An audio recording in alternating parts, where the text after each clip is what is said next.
Money could buy absolute power in Chicago's criminal underworld, but Dallas Watson was about to learn the hard way that it couldn't buy Penelope Hayes. When the ruthless syndicate boss tried to use a blank check to claim the city's most fiercely talented plus-sized chef, she served him a cold dish of reality he never saw coming. Heat radiated from the roaring industrial stoves of Salt and Soul, wrapping Penelope in a suffocating yet comforting embrace. Though it was only a Tuesday, her West Loop culinary sanctuary was operating at maximum capacity. Standing at the pass, Penelope was a formidable force of nature.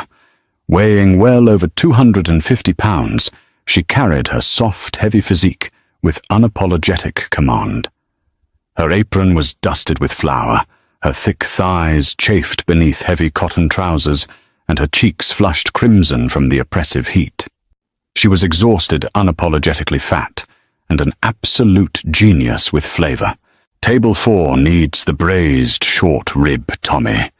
Penelope barked her voice, cutting through the hiss of searing meat.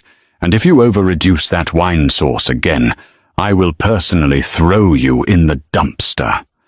Tommy nodded frantically as Penelope wiped a bead of sweat from her forehead. She had built this restaurant from scratch, fighting a high-end culinary industry that preferred sleek, marketable rock stars. Investors had laughed, insisting a fat woman cooking heavy comfort food wouldn't sell. They were wrong. Salt and Soul was booked 6 months out, a pure testament to her willpower. Suddenly, the rhythmic chaos of the kitchen shattered as the heavy oak doors of the main dining room swung open. An unnatural silence swept through the establishment. Frowning, Penelope wiped her hands and peered through the kitchen door's circular window. 4 men in immaculate charcoal suits stood at the entrance, radiating a heavy, predatory stillness. At the center of the formation stood Dallas Watson, a ghost in legal records, but a god on the streets. Dallas officially owned half the shipping docks in Illinois. Unofficially, he was the terrifying head of the Watson family. He possessed sharp, aristocratic features and dark eyes, completely devoid of warmth. "Clear the room," Dallas murmured. He didn't need to shout. His men moved swiftly, dropping stacks of $100 bills onto the tables, quietly but forcefully, urging the bewildered diners to leave. "Hey!" Penelope shoved the kitchen doors open, her large frame filling the threshold. "What the hell do you think you're doing? You can't just kick my customers out." Dallas slowly turned. His cold, calculating gaze swept over her, thoroughly taking in her messy bun, her flour-stained apron, her double chin, and her wide, imposing stance. There was no disgust in his eyes, only curiosity. He was accustomed to women who starved themselves, women who shrank in his intimidating presence. Penelope did none of those things. She stood her ground, an immovable object meeting an unstoppable force. "You must be Penelope Hayes," Dallas said, his voice a low, smooth baritone that sent an involuntary shiver down her spine. "I've heard extensive rumors about your talent." "I don't care who you are," Penelope snapped, crossing her thick arms over her chest. "You are ruining my dinner service. Out!"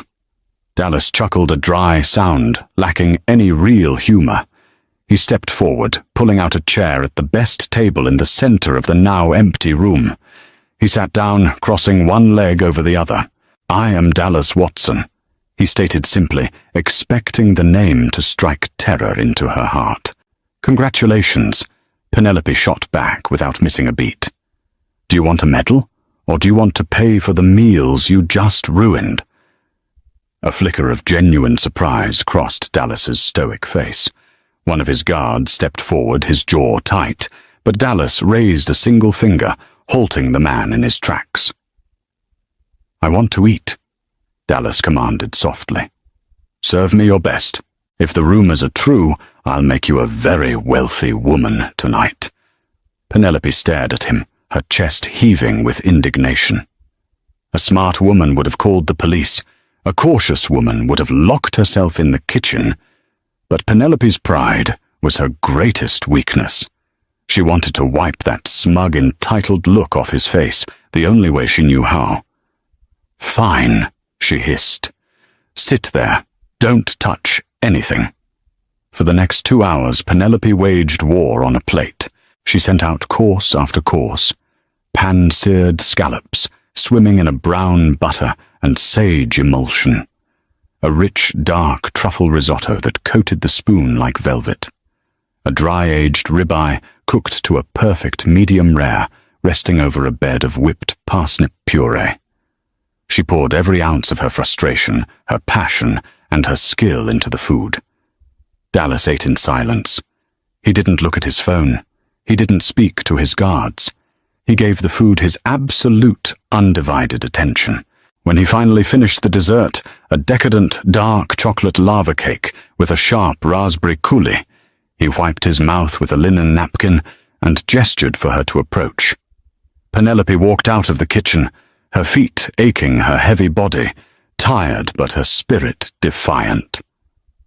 "Well," she demanded, standing over his table. Dallas reached into the breast pocket of his bespoke suit and withdrew a sleek silver fountain pen and a checkbook. He hastily scribbled on it, tore it out, and slid it across the white tablecloth. "That is for tonight," Dallas said. The check was for $50,000. "And starting tomorrow, you work for me. I am buying this building, closing this restaurant, and you will become my private chef. You will cook exclusively for me and my associates at my estate." Penelope looked at the check. It was more money than she made in 3 months. She looked back up at Dallas's handsome, arrogant face. He was looking at her as if she were a prized racehorse he had just successfully purchased at auction. Slowly, deliberately, Penelope picked up the check. She didn't tear it. She simply dropped it into the half-empty glass of red wine sitting on his table. The thick paper instantly soaked up the dark liquid, turning into ruined pulp. "I am a chef, Mr. Watson," Penelope said, her voice dropping to a dangerous, steady calm. "I feed people who love food. I am not a commodity for you to acquire. You can't afford me. Now get out of my restaurant." Dallas stared at the ruined check, then up at Penelope. For the first time in a decade, Dallas Watson had been denied. The corner of his mouth twitched upward in a shadow of a smile. "We shall see about that, Miss Hayes," he whispered. 4 days had passed since the incident. Penelope had almost convinced herself that Dallas Watson had simply moved on to easier targets. She was hopelessly naive. Men like Dallas did not walk away from a challenge. They suffocated it until it surrendered. The attack on her livelihood was silent and surgical. It started with her suppliers. Penelope relied on a delicate network of local artisans to maintain the quality of her menu. On Thursday morning, her butcher, Arthur Pendleton, called her in tears. "I'm sorry, Pen," the old man stammered over the phone. "I can't sell to you anymore. Someone bought out my entire inventory for the next 6 months. They paid double the market rate in cash. And they told me if I sneak even a single cut of beef to Salt and Soul, they'll burn my shop to the ground." By Friday, her organic vegetable supplier cancelled. By Saturday, her specialty seafood distributor mysteriously lost her account. Penelope spent the weekend scrambling, driving her beat-up Honda Civic to generic supermarkets just to keep the restaurant open, but the quality of her dishes was suffering, and she knew it. The stress was eating her alive. Then came Monday.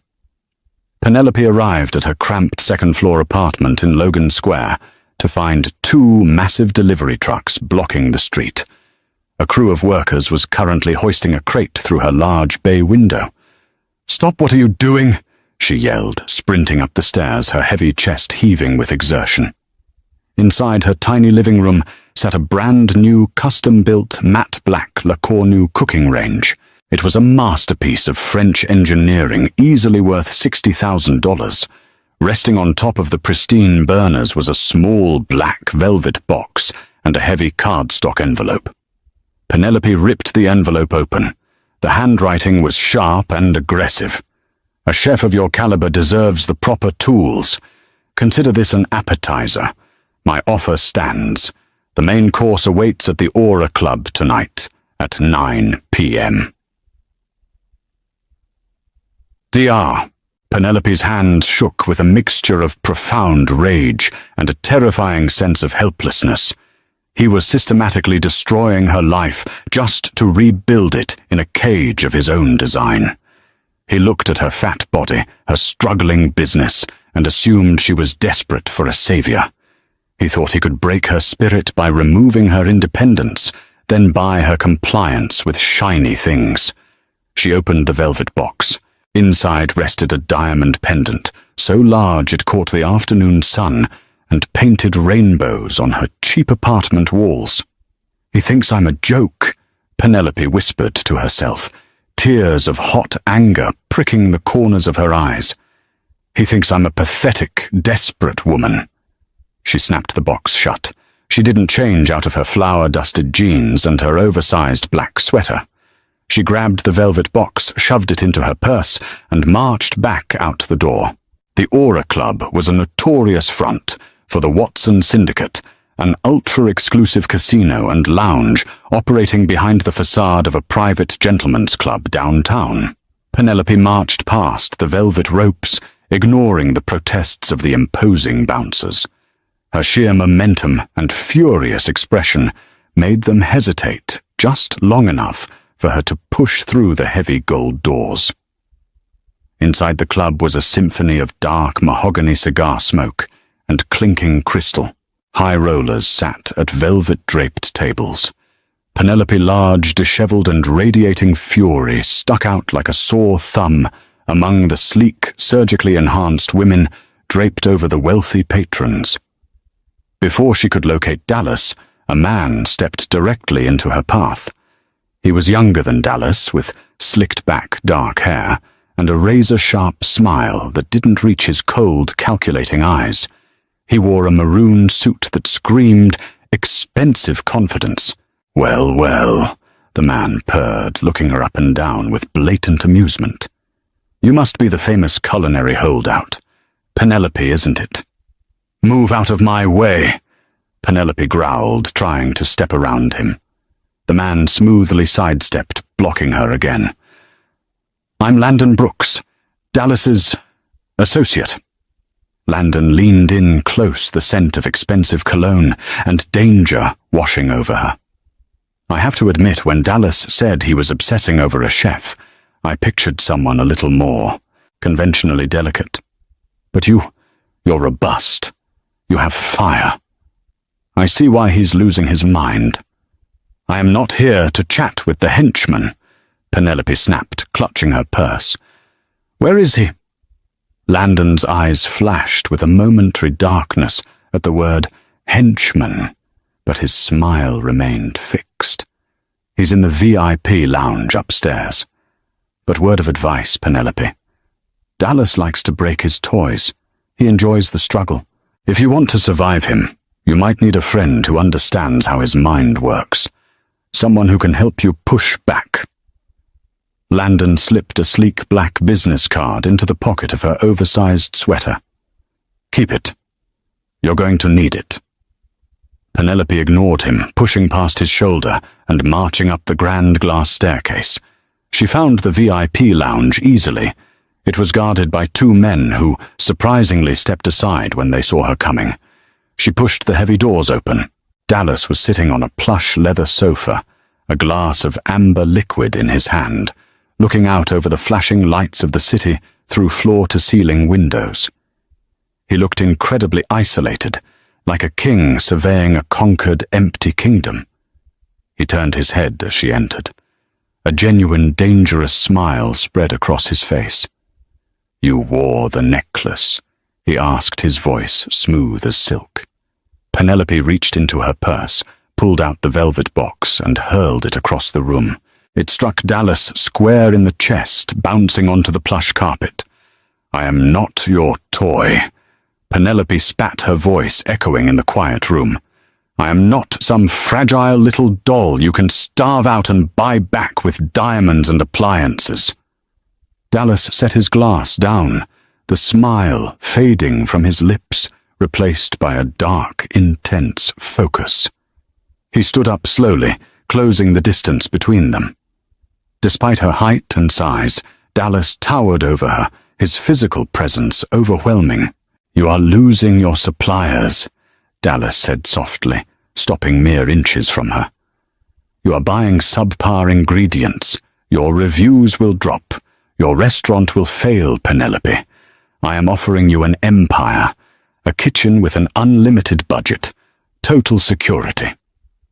You are offering me a cage, Penelope countered, refusing to step back, looking up into his pitch-black eyes. You cut off my suppliers to force my hand.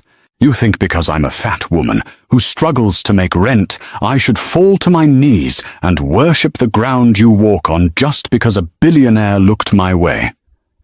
Dallas reached out his large, warm hand, surprisingly gentle, as he cupped her soft, flushed cheek.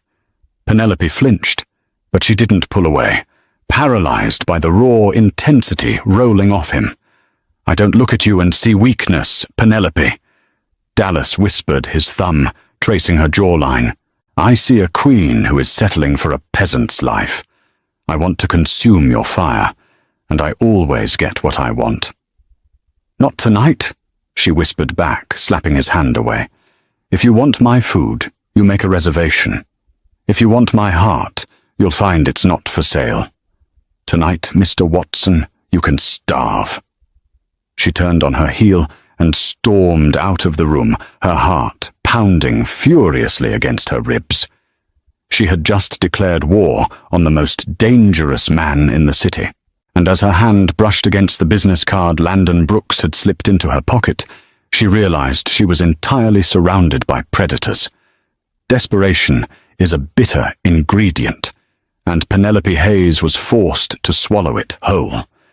By Wednesday, Salt and Soul was running on fumes. The walk-in refrigerator, usually a vibrant mosaic of fresh produce and hanging meats, looked like a barren wasteland. Her line cooks were exchanging nervous glances, and her reservations were starting to cancel as rumors of a menu downgrade hit the Chicago culinary forums. Dallas Watson was suffocating her dream with brutal, invisible efficiency. Standing in the frigid air of the empty cooler, Penelope reached into the pocket of her flour-stained coat and pulled out the sleek, matte black business card Landon Brooks had given her. It felt heavy, like a loaded weapon. Calling him was a gamble. He was a shark circling the same bloody waters as Dallas, but right now she was sinking, and a shark offered a fin to grab onto. She dialed the number. Landon answered on the first ring, his voice dripping with smooth, calculated charm. 2 hours later, Penelope found herself standing in the shadows of an unassuming brick warehouse down by the Fulton Market District. A sleek, black town car idled at the curb. Landon stepped out, adjusting the cuffs of a tailored navy suit, looking entirely out of place against the gritty industrial backdrop. Penelope. Landon greeted a predatory smile playing on his lips. I was beginning to worry you were actually going to let Dallas starve you out. I admire a woman with an appetite for survival. Cut the poetry, Landon.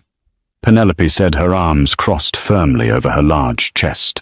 She wore a heavy black peacoat that did little to hide her robust frame, but she stood tall, refusing to shrink under his assessing gaze. You said you understand how Dallas works. You implied you could push back. My suppliers are gone. If you want to help prove it. Landon chuckled, snapping his fingers at his driver. The warehouse doors rolled open with a heavy mechanical grind. Penelope's breath caught in her throat. Inside sat a logistical paradise. Pallets of rare ingredients were stacked floor to ceiling. Landon walked her down the aisles, pointing out the treasures. I have my own independent supply chains, Landon explained, his tone casual. Dallas controls the docks, but I control the overland freight. Here we have genuine A5 Wagyu, directly from the Miyazaki-gyu registry. Over there, fresh white truffles, flown in from Alba through Urbano, completely off the books. And that entire pallet, exclusively Flannery beef reserves. If you want it, Penelope, it's yours. Enough to stock Salt and Soul for a year. Penelope stepped forward, tracing her fingers over a wooden crate of pristine heirloom tomatoes that smelled like summer rain. It was a chef's ultimate fantasy. "What is the price?" she asked, turning to face him. She wasn't stupid. Men in custom suits didn't hand out million-dollar supply lines out of the goodness of their hearts. Landon stepped into her personal space, his cologne sharp and suffocating. Dallas is weak right now. He's distracted by this little obsession he has with you. It's making him careless. I need to host a dinner this Saturday. A very private, very important gathering of the 5 families of the Midwest. I want you to cook for it at your restaurant. I want them to see that while Dallas couldn't buy you, I can command you. It will shift the optics of power. Penelope stared into his cold eyes. He didn't see a queen like Dallas claimed to. Landon saw a pawn. He saw a fat, desperate chef he could parade around to humiliate his boss. "I don't get involved in syndicate politics," she stated flatly. "You already are." Landon countered, his smile vanishing. "Dallas dragged you in the moment he sat at your table. Do this and you keep your restaurant. You get unlimited access to this warehouse. Refuse and you close your doors on Friday. The choice is yours, chef." For a long moment, Penelope weighed her pride against her livelihood. She looked at the Flannery reserves. She thought of Tommy, her sous chef, who needed this job to pay his mother's medical bills. She tightened her jaw. Saturday night, Penelope said, her voice hard as steel. "But I retain total creative control over the menu, and you deliver the ingredients by midnight tonight." "A pleasure doing business with you, Penelope," Landon purred. As she turned to walk away, she caught the faint, dismissive mutter under his breath, directed at his driver. "Get the forklift. God knows she'll eat half the inventory before Saturday." Penelope froze. A hot, searing wave of humiliation washed over her, instantly replaced by a blinding, unadulterated rage. She didn't turn around. She didn't let him see the furious tears pricking her eyes. Instead, she walked out into the biting Chicago wind, a dangerous plan forming in her mind. Landon thought she was a desperate, heavy woman, willing to roll over for scraps. He was about to learn why they called her a force of nature. Saturday evening arrived with an oppressive tension that made the air inside Salt and Soul feel thick enough to cut with a carving knife. The restaurant was completely locked down. Landon's armed guards stood at the front and rear entrances. Inside, the dining room had been rearranged into one massive, intimidating banquet table draped in black velvet. Seated around the table were 12 of the most dangerous men in the Midwest. Landon sat at the head, radiating smug victory. In the kitchen, Penelope was a general commanding a war zone. She moved her large body with a graceful, practiced efficiency that defied her size. Sweat plastered her hair to her forehead. Her chef's coat was a canvas of sauces and spices, but her eyes burned with absolute focus. She was executing a 10-course tasting menu that would go down in culinary history. "Fire the Wagyu." "Au danu," she roared, slapping a heavy cast-iron skillet onto the industrial burner. Flames erupted, illuminating her fierce expression. "Tommy, if those truffle shavings aren't translucent, I'm taking your thumbs." The first 5 courses went out flawlessly.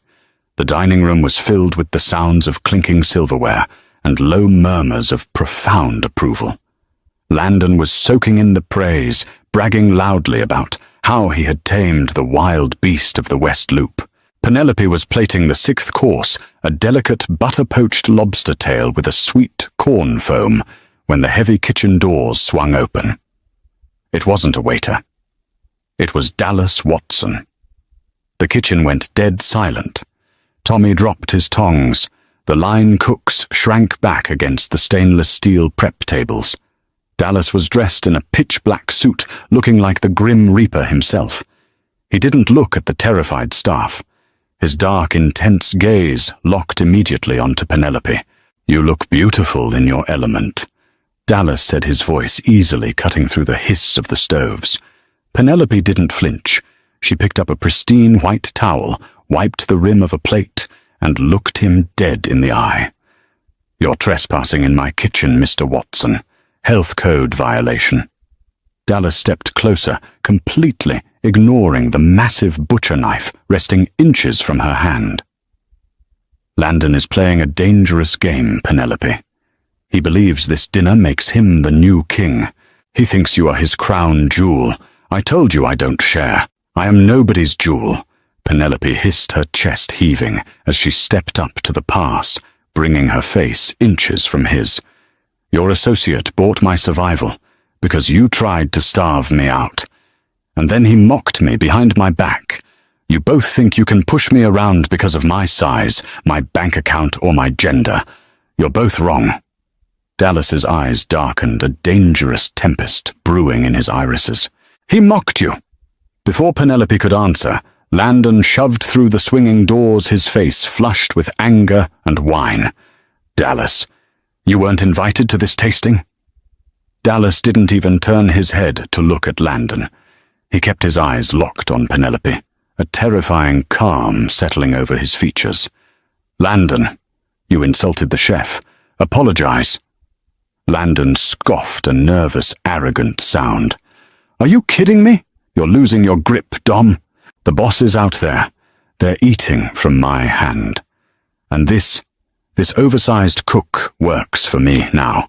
She's just a fat girl who was desperate for a handout. It's over." The air in the kitchen snapped. Before Landon could blink, Penelope's hand shot out.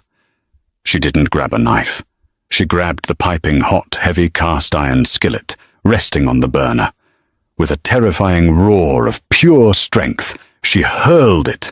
It didn't hit Landon, but it smashed violently into the stainless steel wall, mere inches from his head, showering him in sparks and searing hot Wagyu fat. Landon shrieked, stumbling backward, slipping on the slick floor and crashing hard onto his back. "Get out of my kitchen!" Penelope roared, her voice echoing like thunder.